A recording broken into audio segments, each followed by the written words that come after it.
Hello YouTube, this Skip coming to you live straight out of Real Hot 6 Aquatic Kennels. I know it has been a while since I made some new videos, and I want to apologize to you guys. But instead of Fish Lord 1 going into his bag of excuses for not making videos, I'm just going to jump right back into it and get back into the swing of things. Right before you is Capone, my little 3.5, almost 4-inch Pyro Trimax male. Miss Kyle on the right side. I'm about to do a feeding video. In fact, I'm going to feed Capone a worm that I have been raising in my little worm farm. Let's see how he takes to it.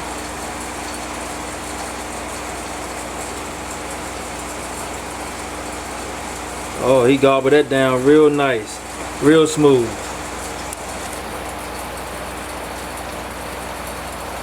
Good. I have some worms in here that I have been raising for the past few weeks. Just to feed to my cichlids.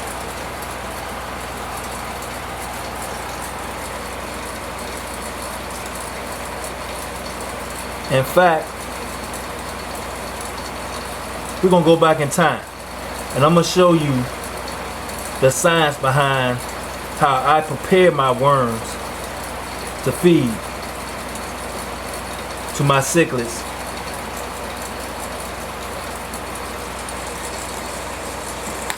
So you get a healthy consumption. But before I do that, it's only fair to give Miss Kaya a nice tasty worm as well. So let me catch her a worm and do a feeding. See how she consume a nice little fat worm.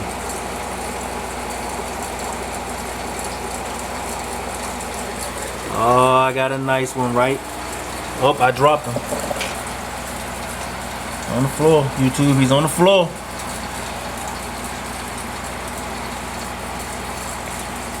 Feisty little bugger. Let's see what Miss Cayenne gonna do with this worm. Wow! Snatched him up quick.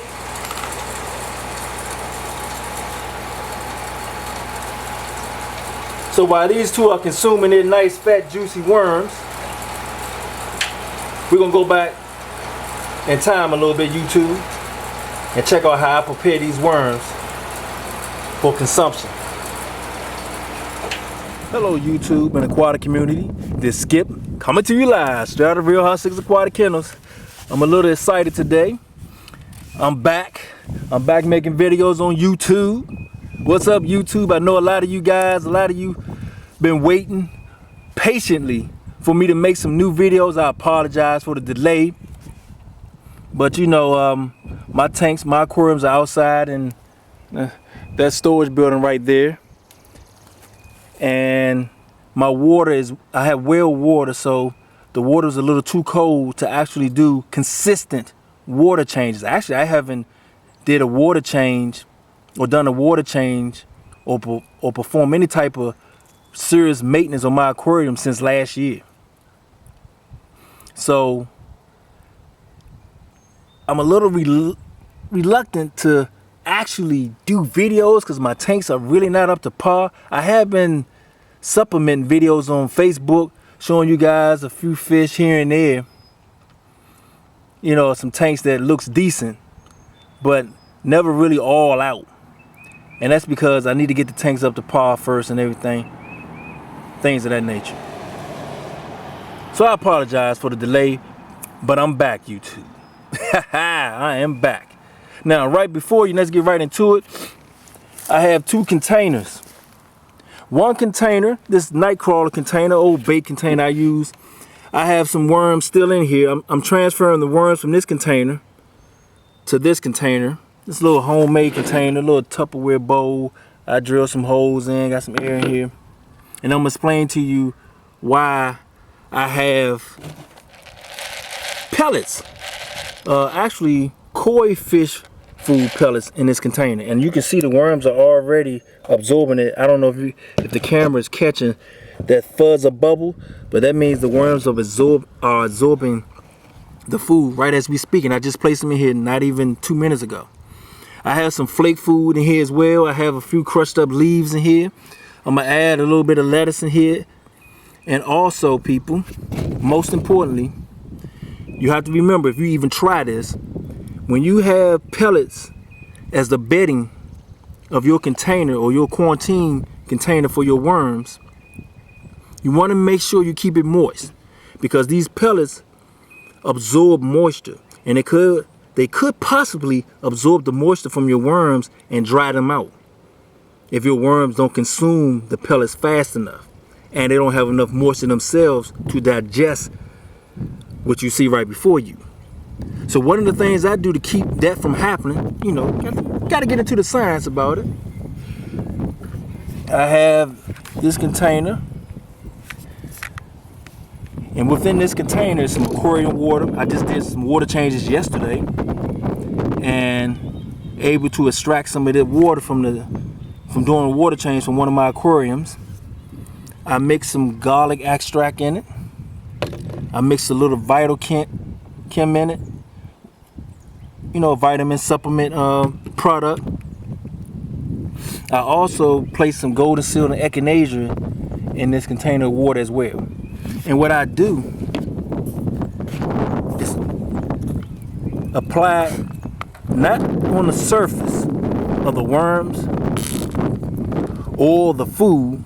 I just spray around the rim of the container so it can slowly drip down. The worms get acclimated. It's not directly on them, because worms can go into shock too as well, and they don't like direct contact with a certain amount of water. So you can see me spraying the rim, and that's just to keep the moisture, keep the worms nice and moist, and they're able to excrete their digestive juices like they've done in this area. You can see the little bubbles and stuff all on that food, all around them pellets, and absorb all that nutrients. And once they're finished with this container, then they're ready for me to feed to my fish. Now, you may ask, what's the benefit? Close this up so the worms, there's a nice fat healthy one in there. I guess he's a dominant worm in this batch, and he probably ate most of the food. He's moving around nice and healthy. I use these tweezers to extract the worms and place them over here. But you probably ask yourself, okay, why are you going through all these extreme measures with these worms? Why don't you just use regular compost and throw the worms in your tank? Well, when you feed in tropical fish, I feel that it's more beneficial for you to feed them something that they're familiar with, that their digestive tract and enzymes and the bacteria in their body is used to. And since my fish eat pellets and been eating these flakes, and then be eating the nice Aquatic XL and BioGo, which some of the products I'm going to place more in this container for these worms to consume. Plus, it doesn't hurt to give them a little bit of extra vitamin supplements to help them recover from a long winter of me not doing any water changes and everything, to clean out their system, so to speak. This is also what I consider like a aquatic cleanser for my fish, to cleanse their system out and get them ready for the sale, and so they can show their natural color and everything off, and be vibrant and happy. So you have to go through these measures in order to produce the best products. So I gave you guys the science behind it, the theory, the method behind this project and what I do with my worms that I capture. I hope you enjoyed it. Happy New Year's for some of you guys. The Skip, you know the saying.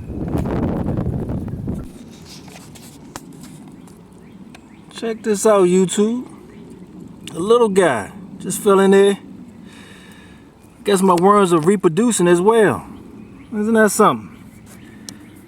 Oh man, look at all this healthy fertilizer. Worm poo. Place this in the garden. Plants, flowers will grow like crazy.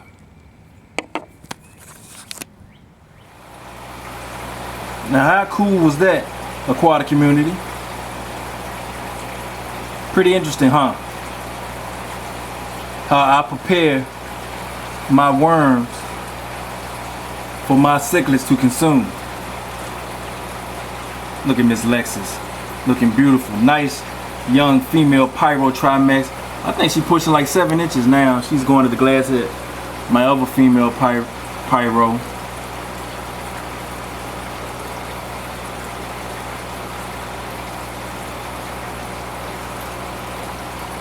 That's Miss Veyron back there.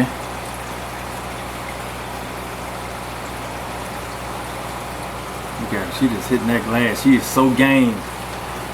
She's the daughter